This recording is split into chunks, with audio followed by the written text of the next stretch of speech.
Well, welcome everybody. So glad to see you all here and to welcome a new friend to the neighborhood. This is Lisa Schell and friend of Michelle. Michelle and Lisa Schell. Names rhyme.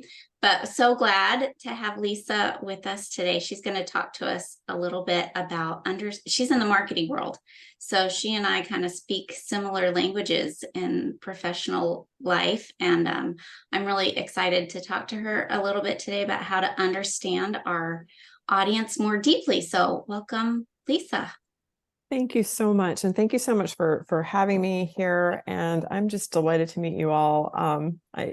It's laughter is good. Laughter is really good. Well, we all need that right now and always. So tell us a little bit about yourself, Lisa, and what you do and who you are. Well, as Gara said, I'm Lisa Schell.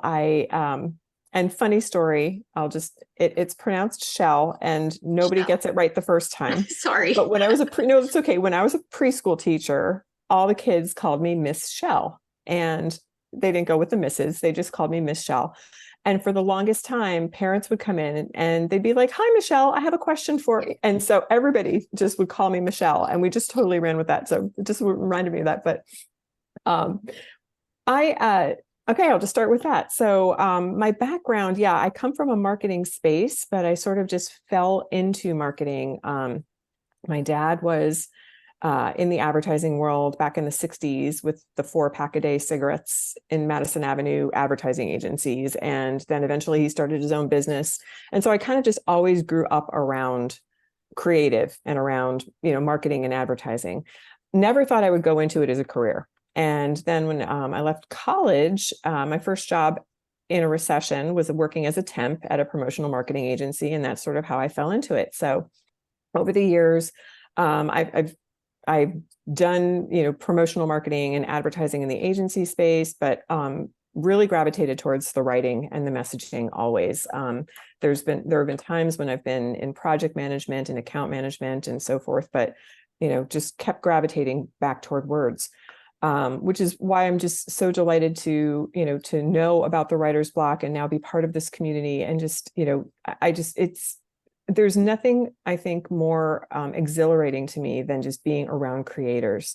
And, whether it's writing for personal reasons or writing for professional reasons, there's just a sort of creativity that I get really excited about. And that's really kept me going. So the long and short of it is I took years of experience, moved it into the corporate world, and lived in that world for about 8 or 9 years. And I learned a lot about brand. And so currently I'm in my own business, working for the past 3 years as a consultant on brand messaging strategy. So that's the short version. And there was a teaching stint in there in the very beginning, a detour that I loved. That's okay. We love that too. So now you're in the whole marketing realm. You own your own marketing business, right? Correct. And you've been doing that for about 3 years. So what does it mean to talk about brand messaging? Explain that to us. Because I know that in the marketing world, we talk about that all the time, but maybe we don't all know what that means. Yeah, it's a great question. And thank you for asking that question, because it forces me to think about, what's the difference and what are the similarities between marketing and brand in, a professional realm and just personal brand. So when we talk about brand, there's an expression that your brand is who other people say you are. And I always like to start with that and kind of say, that's partially true, but the truth of the matter is your brand is also who you say you are. And in our context, who God says we are, right? There's every one of us is wired a certain way. Every one of us has a purpose or a mission of some kind. And how we communicate that to the world is really the brand that we're putting forth. Mm-hmm. So that, yeah. Yeah. And that comes back to words, right? And the way we use words, and we're all writers and love words, but maybe we don't always think of ourselves as being a brand Right. Do you think writers are also their own brand in and of themselves? I think so. And I think I'll go even farther and say that uh, as believers, I think it's important that we understand that we have a personal brand, right? It's what we're putting forth in terms of our purpose every day. How I'm wired, the mission that I'm on, the message that I'm communicating day to day, right? All of that comes across as a brand in a sense. So as writers, what does that mean more specifically? Well, it means a lot, but really, I think we're all probably appointed to or sort of called to a certain group of people or a certain audience. I mean, if you're writing fiction, you might be called to a certain age group or a certain demographic. You might be, if you're writing nonfiction, you're definitely probably called to a specific audience, right? And even if writing is just a personal thing, right? It's reflective. So even if it's just journaling or if it's blogging, we're always forced to look in ourselves and see what our message is. And, again, sort of how we choose to convey that message, not just in writing, but also in speaking, in the way that we, promote or don't promote our work, the way we talk about what we do, and that's all part of the brand. Yeah. Oh, there's so many good things in what you talked about. And, I think sometimes like we get so fixated on our words that we kind of forget that we want them to land on somebody, right? We kind of have somebody in mind that we're thinking about as we're writing, whether it's whatever the context of our words, wherever our words go, whether it's in a book or on a blog post or in a caption on a social media thing, we're thinking about the words we want to say, but we also need to be thinking about who they're going to, and therefore kind of craft our words in such a way to meet that audience, right? And isn't that kind of what you're talking about when you're talking about that messaging element, is that it's kind of tailored in a way for the people Absolutely. you're trying to talk to? Yeah, absolutely. And that's quickly become my passion in, working in this space is really well, in my case, helping my clients, but just helping to craft that message. And it starts with understanding the audience.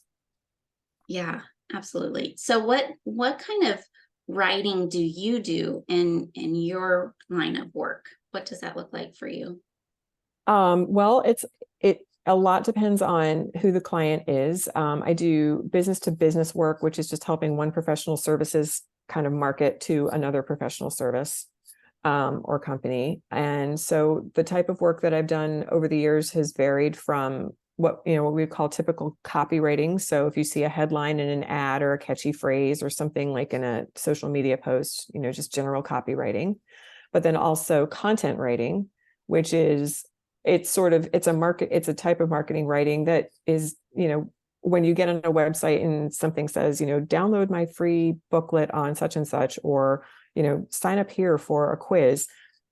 The headline that tells you sign up here is the copywriting, but then the thing that you download is the content. So I've kind of worked on both sides of that. I have a journalistic background, so I'm familiar with and enjoy writing, researched long form content that gets downloaded, as well as kind of the catchy stuff that gets you to actually hit the button. Yeah, that's awesome. So do you find that when you talk about messaging, is what we talked about earlier, how do you find that like unique spot for each company? Because if every company is a brand, if every writer is a brand, we all talk a little bit differently, right? So that's part of what you do in the whole messaging aspect. So just curious, how do you find that unique voice for each of your clients? It's a great question. Again, it's sort of the 50-50 of your brand is who you say you are. So the first part of it is, what is it that you're selling or marketing? What is it that you're trying to get other people to either buy or download or opt into? And so I take clients through a process of examining what the product is. Maybe if it's an individual, maybe it's a book they've written. If it's a small business, it could just be like a single service or professional product that they provide, right? And so we talk about the details and the features and what it's all about. Why did you create this product? What was the need that you're filling in the market with what you're trying to sell? And then we talk about the benefits of that product. So features, let's say I'm, trying to sell a coffee mug, right? The features are, well, it's round and it's got a flat bottom so it doesn't spill, and, it's purple and so forth. But then, what are the benefits of that? Well, it doesn't spill, so you never have to feel aggravated, or you never have to get stains on your clothing, or you never have to. So, we take it from the level of what is it exactly to what's the point? Like, why would somebody want to buy this, right? Then the third piece is, let's talk about everybody else who's making coffee mugs. And what makes yours different? What makes it special? Why should somebody choose yours over somebody else's? Well, mine's constructed in, a special kiln, and it's got a certain kind of glaze, so it's very hard to break, or it's got a flat bottom, those types of details that might be different. So using that as a metaphor, it's sort of like, there might be 5 self-help books about a specific topic, but maybe this author has a certain experience that's really unique, or a perspective from decades of having lived through an issue or a problem, or working with clients who lived through an issue or a problem, that sort of thing. Yeah, I get so excited talking about this stuff because Yeah. I feel like it's one of those things that, like, all the things that you're just describing apply in the marketing business world, and it helps companies sell because it makes them relatable, and that's the name of your business. And so you want to be relatable with the people you're trying to reach. And I think that applies, and what we're hoping people understand here today is that applies to your writing life too, right? And that we can use certain language and trying to reach certain people with the message God's placed on our hearts. And that's so cool. That's such a great a great opportunity that we have today. It is. So what you talk a lot about empathy in your work, and that's kind of what we're talking about today. So tell us a little bit why empathy is important. It's my favorite question, and I have to, I can talk about it all day. If we're not able to put ourselves in the shoes of the people that we're marketing to, very often we're going to miss the mark with our message.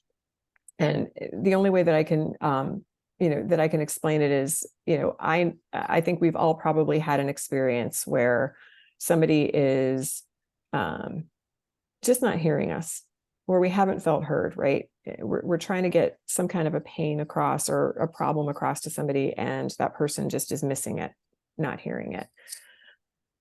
Imagine being, and I think we probably all experienced this too, imagine, being the recipient of constant communications that just don't resonate with what we're looking for or what we need. I know that if I get an inbox full of emails that are trying to market a product to me, but none of them are really relevant to what I'm looking for, I'm probably just going to unsubscribe. So there's just a very practical reason why it's important for a brand to be relatable and to resonate with an audience, right? It does take a lot of listening, and that's where the empathy comes in. Empathy is not, some people are wired for high empathy and they can just instantly put themselves in other people's shoes. Others actually need some practical ways to do it. But as people who are trying to get a brand across and get a message across to a specific audience, it's important that we know how to listen and understand who we're talking to, so that we can be really, really strategic and targeted with what we're saying. I love that connection to listening. That's so important. So how do you like, are there some practical ways that maybe we as writers can be better listeners, or use some tools that are out there that we can listen better so that we can Sure. connect better? Yeah. I think, it, well, I'm just going to say this first. It's something that we can pray for. It's a skill that we can ask God for, right? Jesus was a listener. He heard people. He saw people and heard people in a way that they always felt like, I believe, and I think, we can all attest to this, right? You get me, like you really get me. And that's what people need to always feel, is that they're understood and heard. It's like, it's most people wouldn't even be able to articulate it, but I think that that's just a really deep need in us. So some practical ways to do this. I think we're in such a heavily connected world now that social media, even though it's not always the most constructive platform, and it can be really like hard to see social media these days. I think it's also very useful when you're trying to get to know an audience to kind of see, where are the places that your audience hangs out on social media, and maybe join a couple of groups and just be part of conversations to get a deeper understanding of what people are struggling with, what they're grappling with. I think, if you ever are on social media, it's easy to see when someone posts something, what the reactions are and the responses. That tells you so much about where people's hearts and minds are. So that's one possibility. Another great tool is talking to people who are sort of representative of your ideal audience, just having an open conversation. I like to encourage, and we'll talk a little bit about this tomorrow as well, but I really like to encourage people to just reach out directly to someone that they would consider to be their ideal client or their ideal audience. I just think those conversations can be really valuable. I often have had peers just, contact me and say, hey, could you take 15 or 20 minutes? I have some questions I want to ask you. I want to, have ideas that I want to bounce off of you about X, Y, and Z. And an open conversation is it's good practice with listening, but also B, it's just really revelatory in terms of what you can gather.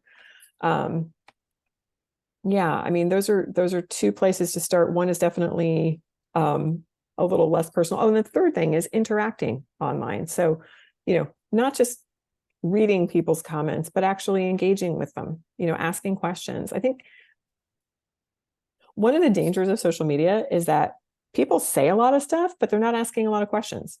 So we have an opportunity really to engage people in conversation in a lot of different ways. Yeah, those are some really, really good tips. I wonder if anybody here today has some other ideas or things that they've tried. To feel free to put those in the chat. Okay, Abigail says, my in real life Bible studies help me identify interests and needs so that I can write more sticky topics. That's really good.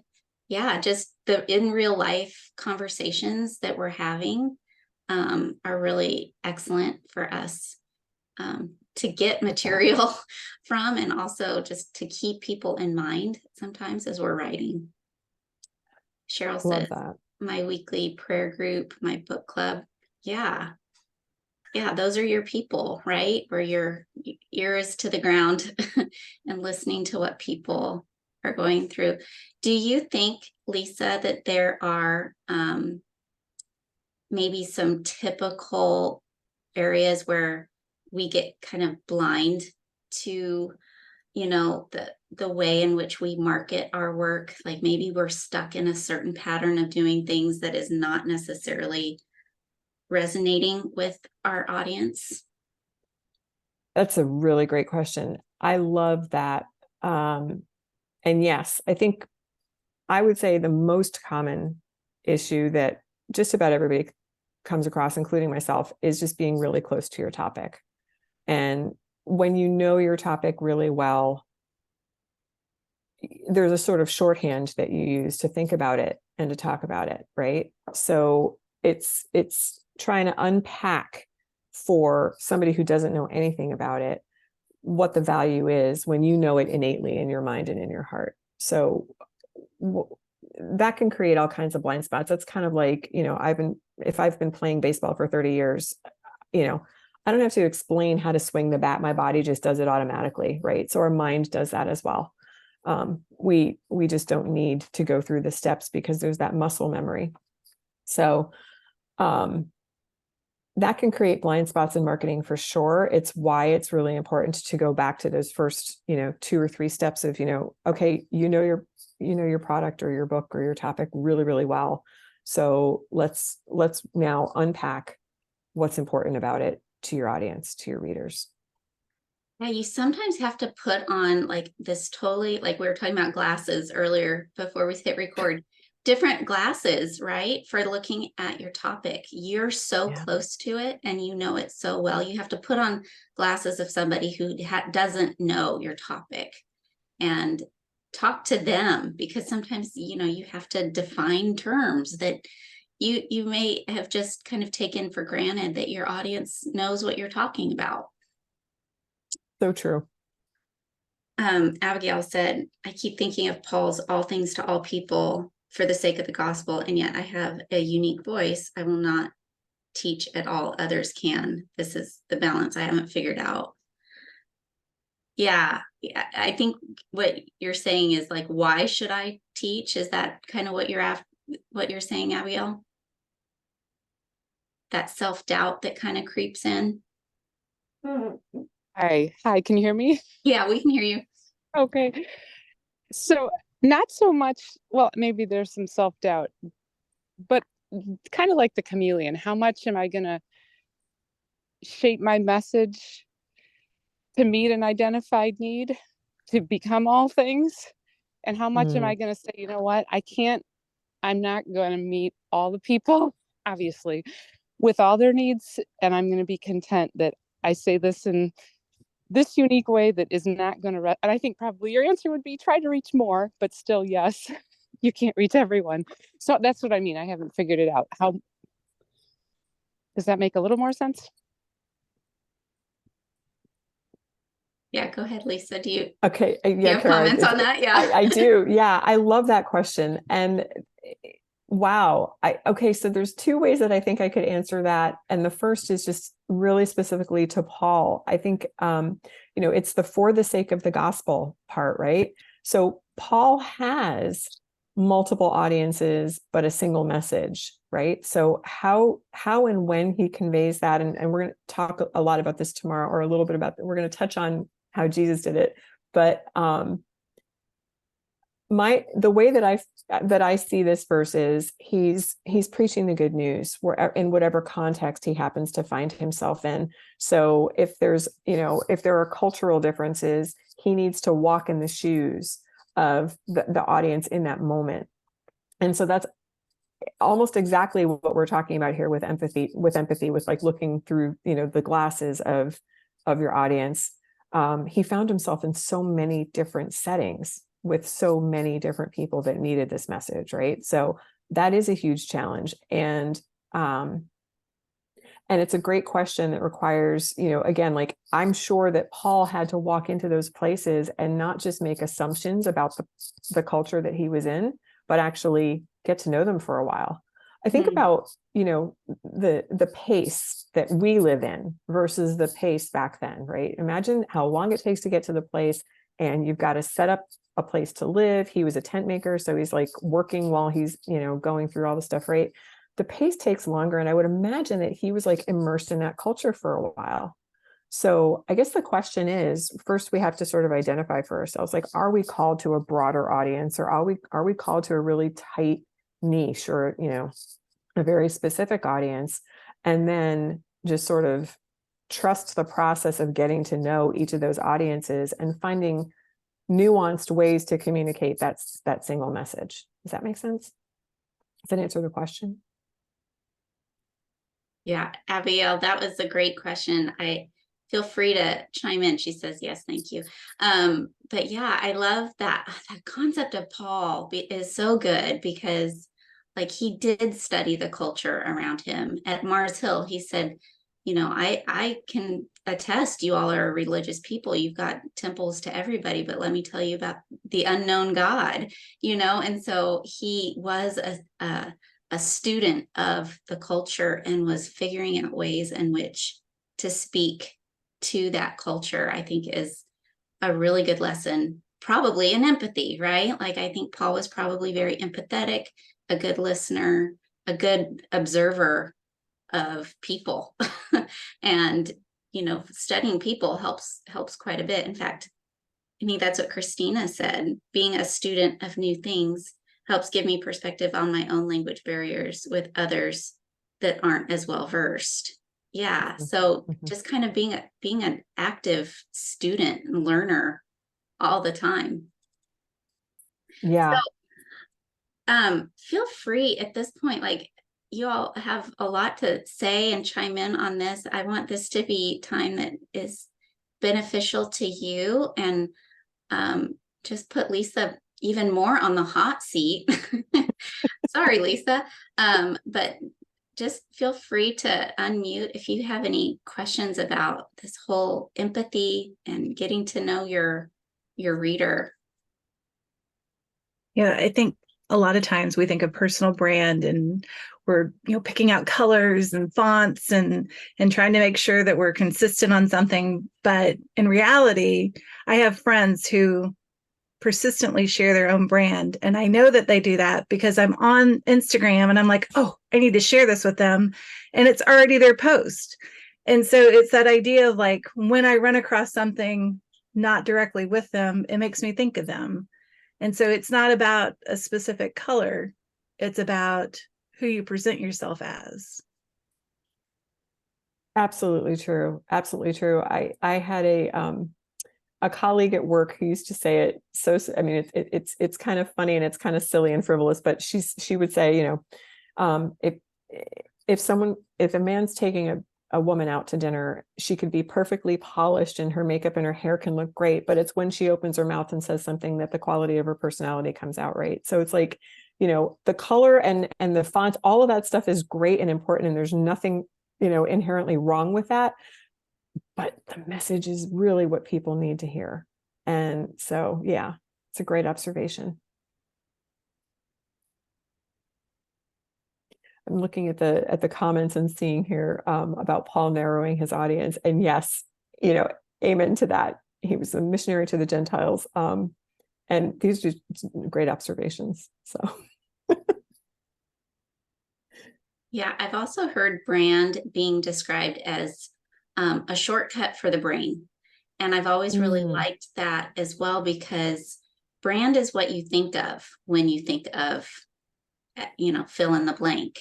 So it's what people think of when they think of you in our context, right? Like, yeah. How do they connect with you, and what kind of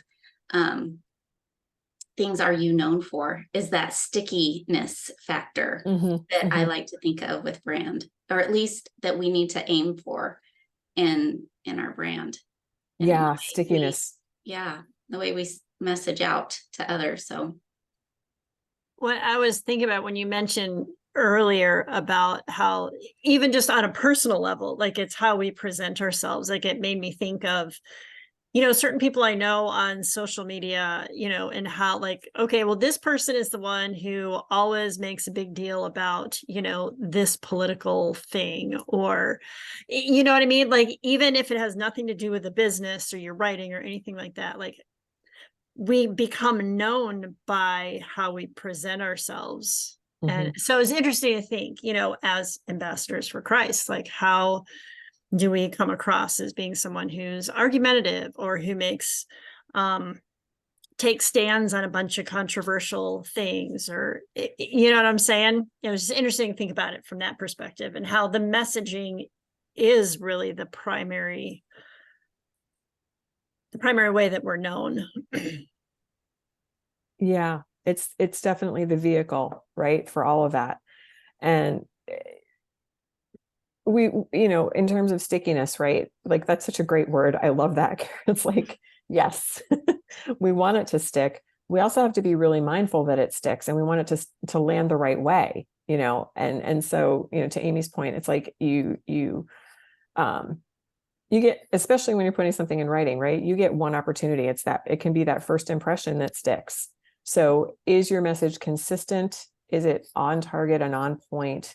Have you, listened enough to know that it's refined and to feel confident that when somebody hears it, what's sticking is what you want to stick, if that makes sense. So yeah. And we do run into a lot of that in social media, don't we? Right. Where you just, people are just rattling things off. So, a question that we would always want to ask ourselves, right, is how are people feeling when they walk away with the message, right? Like, we want it to land up here for certain reasons, right? But we really, want it to land here. And so, in your heart, what are you walking away with when you see a specific brand? Or, to Kara's point, like, what do you instantly think of to fill in a blank? And it's usually because of how that brand makes you feel. Yeah, so true. Rosemary said, I can think of examples of when I followed someone because of their specialty, but then they veered off course and she stopped following them. And I think that's true. Like, I don't think we have the luxury of being one person or one quote unquote brand on your writing account and being somebody totally different on your personal account, right? Like, I don't think we have that luxury. Like, people are too smart. People can find you out. And so, like, that authenticness is really important. And I don't think that means we can't be multifaceted, but I think it does mean that we have to be careful when we veer too far outside of the norm. Maybe that's what anonymous accounts are for, but but maybe not for a brand per se. Yeah, Well, that's sorry. all right, go ahead, Lisa. No, after you, that's fine. I was thinking particularly, not necessarily of ones that did something I didn't agree with, but more that I was following them, like, for example, because they were decluttering. And that was their thing, and I was interested in that and whatever. And then they decided to veer off and start talking about blogging. And it was like, well, I was following you for this. And so they lose a slice of their audience, because I'm sure I'm not the only one who stopped following once they stopped talking about decluttering and veered off into a blogging business. So that's something that we have to be thinking about, is that sometimes we're going to be losing some of our audience if we decide, okay, I'm finished writing about this. I don't have anything more to say about this. I'm going to start writing about this. And we might have to rebuild our audience. Is that a thing, Lisa? I was kind of wondering about that.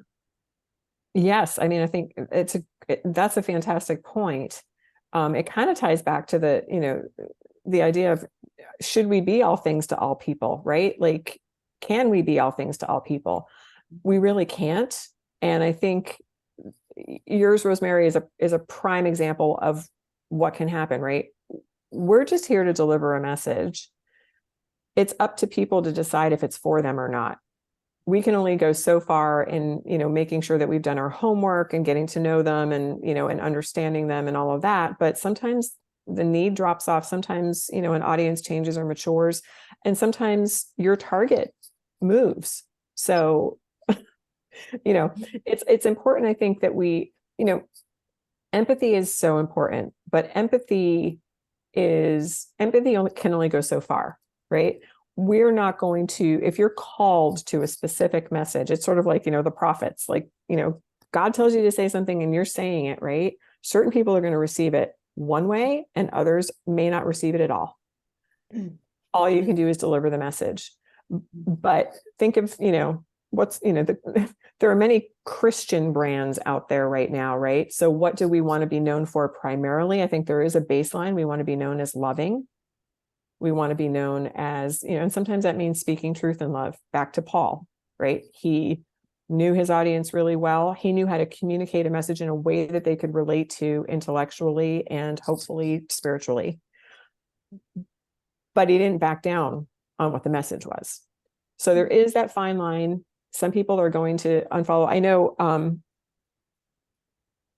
without putting you on the spot, Michelle, I know, like, you're on social media, I mean, you've got a following, right? And so just, sometimes you're going to lose followers, sometimes you're going to gain followers over the very same message.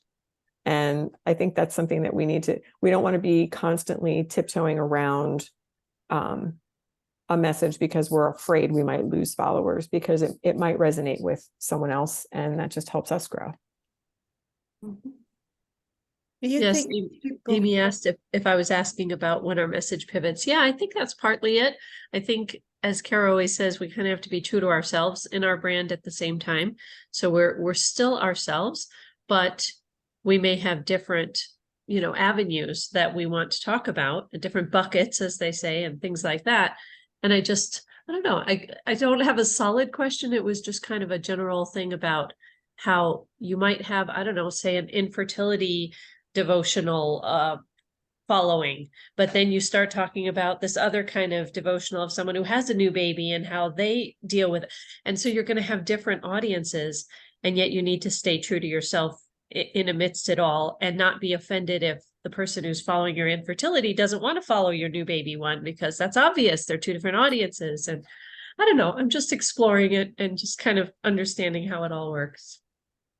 And maybe that's such a good and interesting question for Lisa. Do you have any thoughts about that? Like, when you feel like your audience changes and maybe you want to stay in the same lane, but you kind of want to experiment and go in a different lane as well. And maybe, hopefully they're like complementary, but do you have any thoughts about that in terms of how to do that?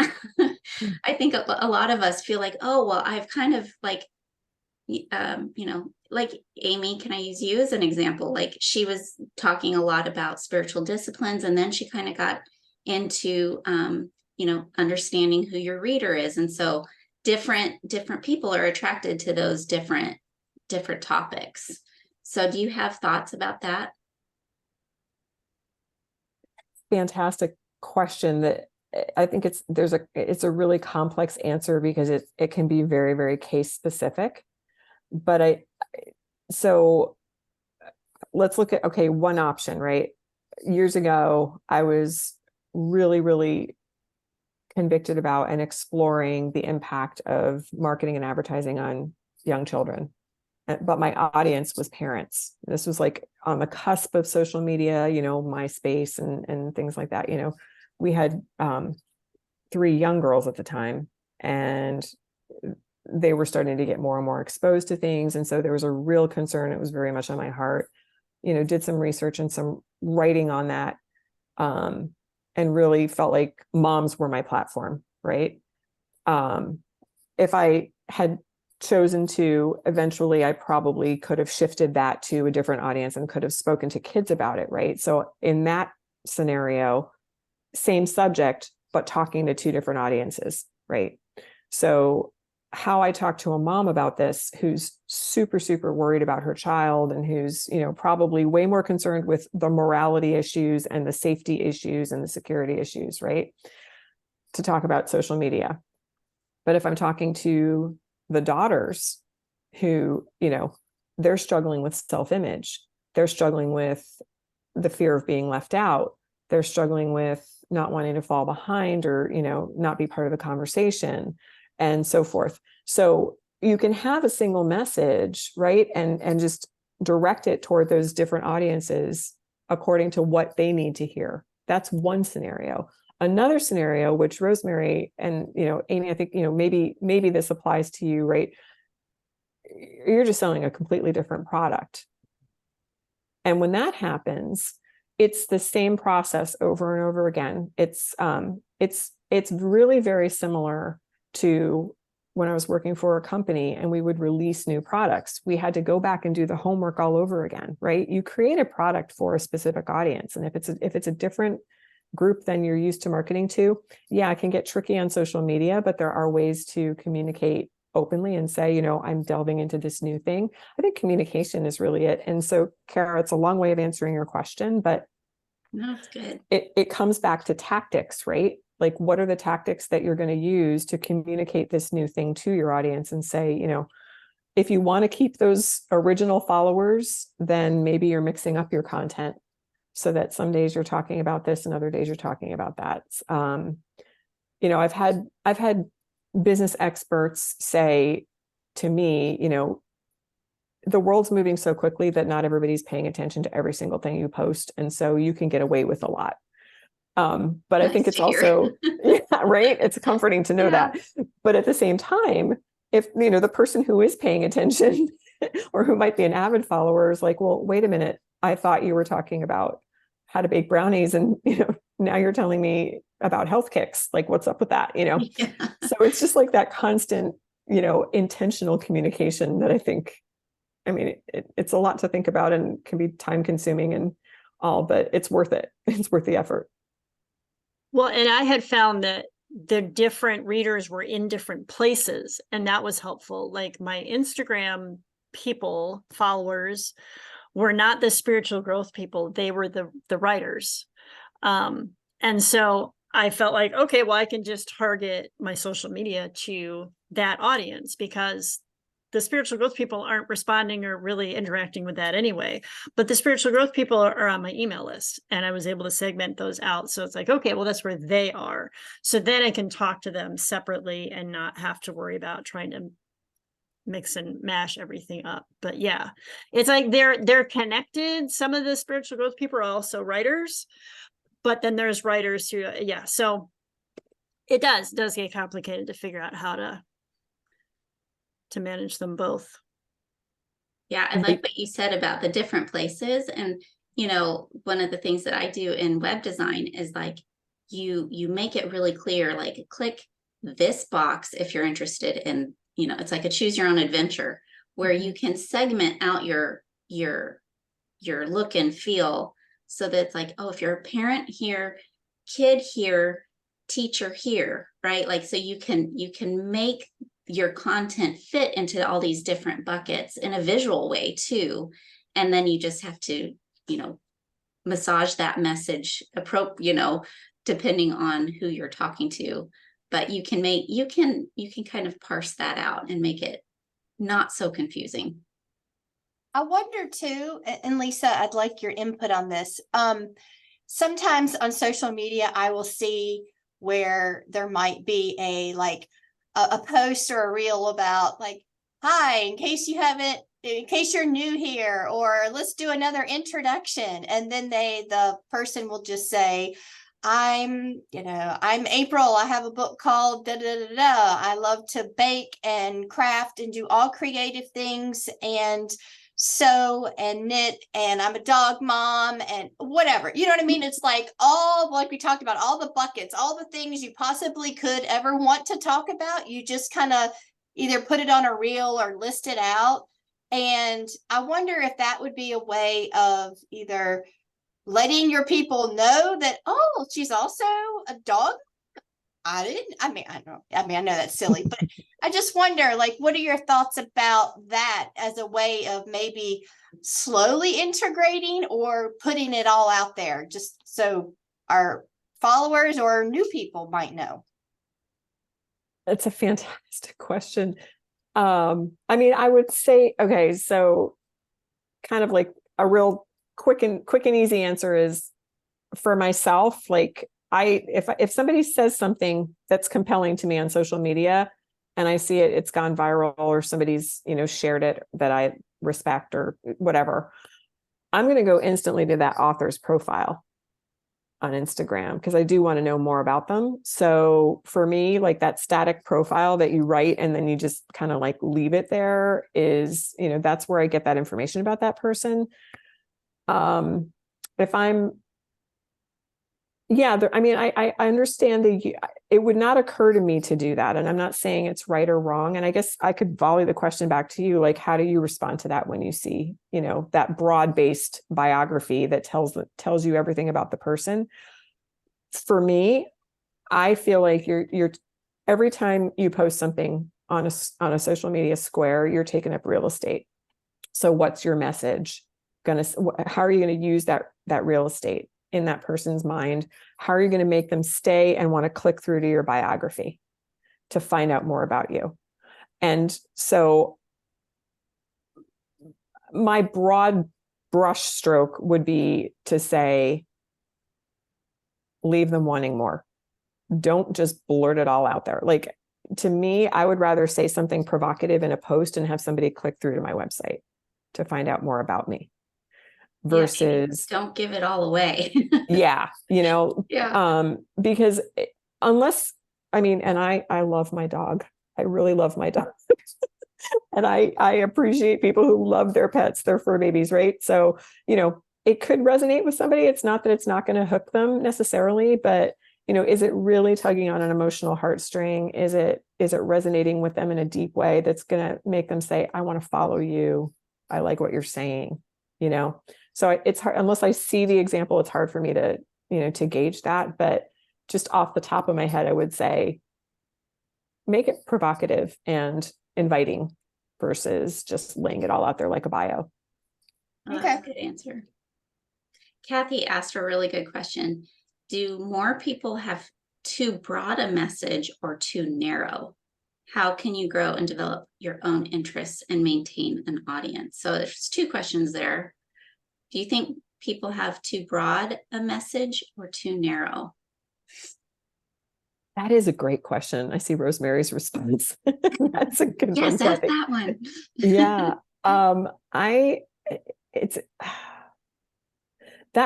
interested to hear kind of what the group thinks on that, because to be honest, it's probably, I would guess 50-50, right? I think in the context of brand marketing and messaging, it's probably more, I don't want to use the word dangerous because that's a very strong word, but it's a little more risky to have too broad a message.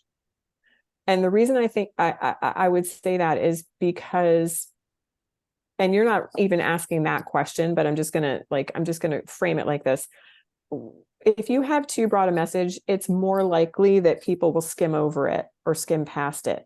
Whereas if it's a narrow message, if it's a tight, cogent message that's going to speak even to a much smaller group of people, it's going to speak to that group of people, if that makes sense. So again, it all depends on what you're trying to convey and who you want to pay attention. If you're trying to do the broad sweep and get a general audience for a more general message, then you've accomplished that, right? But I think I can't say this for sure personally, but I'm going to be testing a new social media account starting in January. And my coach, who's very experienced in this, has shared that it's easier to build an audience quickly with a narrow message, with a tight message. So I hope that's a little bit helpful. And then I was thinking something like that, because like I know a particular person I was thinking of, they started writing about grief, and it was new, it was fresh to them. They used it as writing was a way they helped work through it.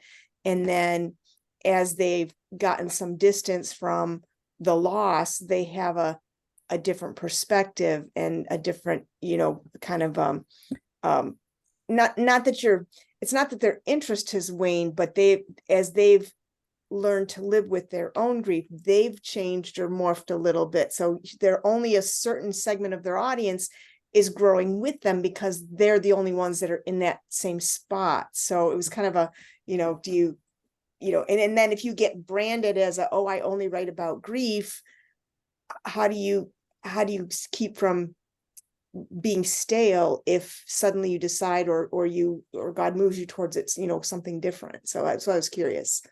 So. Yeah, I love that question. I think Kara, you said it earlier about segmentation, and it's possible to grow and develop new interests and still maintain an audience when you make it clear that you understand that they might fall into this category while another audience falls into that category, right? That's the segmentation part.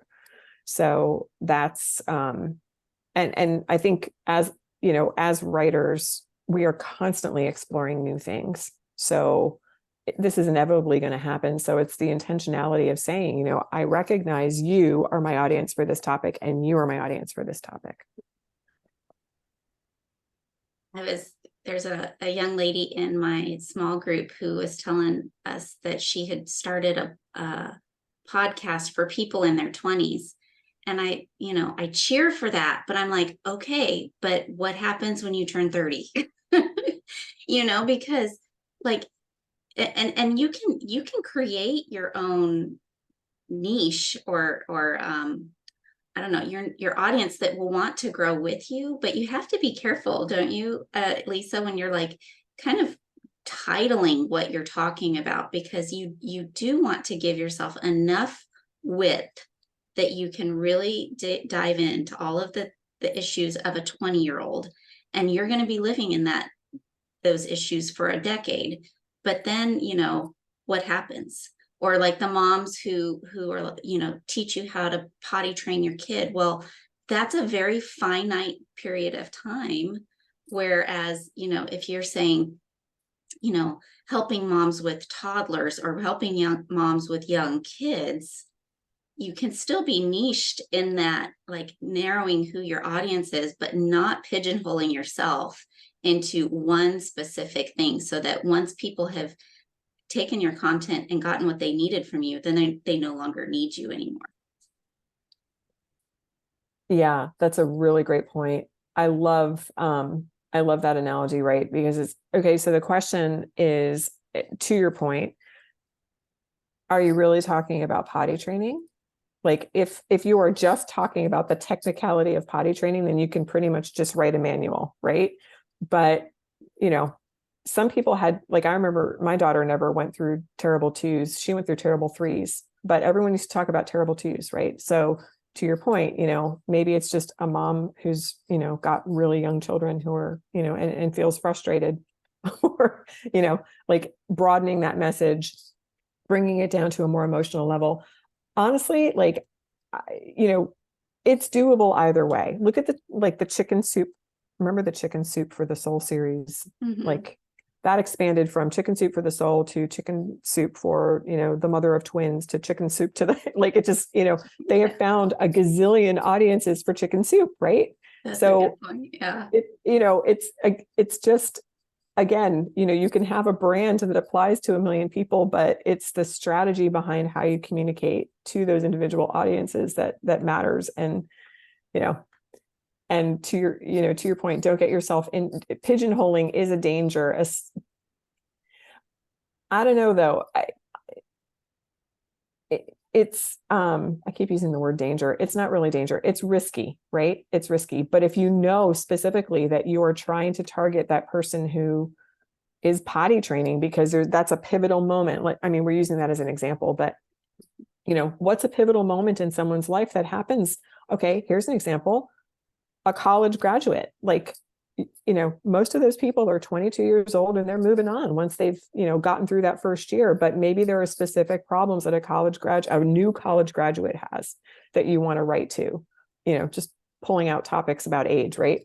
It's funny because I'm grappling with it. Like, I have a podcast that I'm starting, launching next year, and it's about midlife women and how do we define midlife these days? A lot of people have different definitions of when it starts and, and that sort of thing. So, you kind of have to take calculated risks. Yeah, that's so good. Yeah. And it's all to Kathy's point of being broad and being narrow at the same time. Like maybe it's like being on a balance beam and kind of figuring out where that is for you and like what categories work for you. So, Lisa, tell us a little bit more about what you're gonna talk about tomorrow.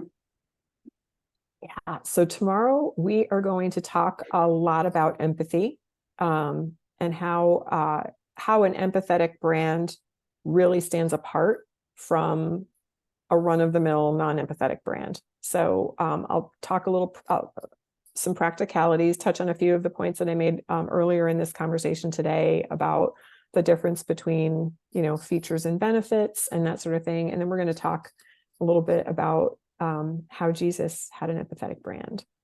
Oh my gosh, I'm so excited so for fun, all of that. That sounds great. Yeah, so please join us tomorrow. This has been such a fun conversation, and I'm sure if you have more questions, Lisa would love to answer them in the block, and you'll see a space to do that when we post the replay. So this has been great. So check your time zones. I'm not going to mention a specific time because that has caused problems for us in the past. But Lisa is on again with us tomorrow. So and same time. I think it's the same time. Yeah. So we're really looking forward to it. Thank you, Lisa, so much. This has been really fun. And thank you guys all for participating and being here today. It's a great conversation. Thank you so much. Looking forward to tomorrow. All right. Take care, everybody. Bye-bye.